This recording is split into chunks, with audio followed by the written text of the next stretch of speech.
В рамках второго театрального фестиваля стран-членов Международной организации «Тюрксой», объединившего любителей искусства со всего региона, в Государственном музее изобразительных искусств состоялась выставка работ художников из 6 стран – Турции, Казахстана, Узбекистана, Кыргызстана, Азербайджана и принимающей стороны Туркменистана.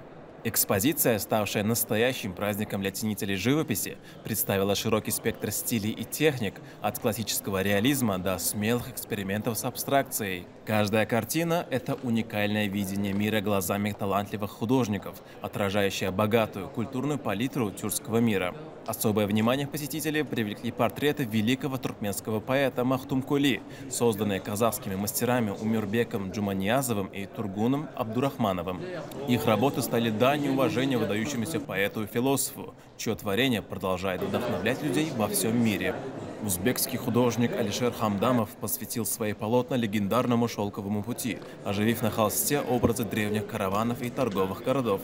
А кыргызский мастер Садык Мурзахкхинов представил зрителям впечатляющую интерпретацию легендарной встречи Махтумкули и Менгли.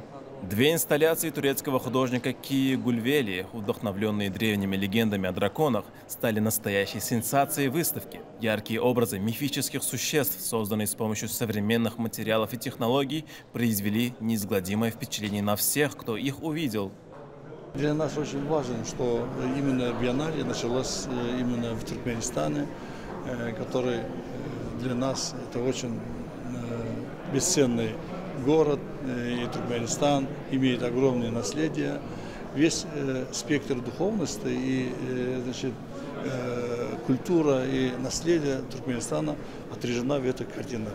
Для нас это очень важно, и я считаю, первый биеннале тюркского мира удалось благодаря поддержке президента Туркменистана, уважаемого Сардар Бердымухамедова, и, конечно, лидера нации Гурбангулу Бердымухамедова. Мы выражаем огромную благодарность от имени участников биеннале. Выставка в Ашхабаде стала не только ярким событием культурной жизни региона, но и важным шагом в укреплении сотрудничества между странами Тюрксой. Объединив художников разных национальностей и поколений, она продемонстрировала, что искусство способно преодолевать любые границы и объединять людей.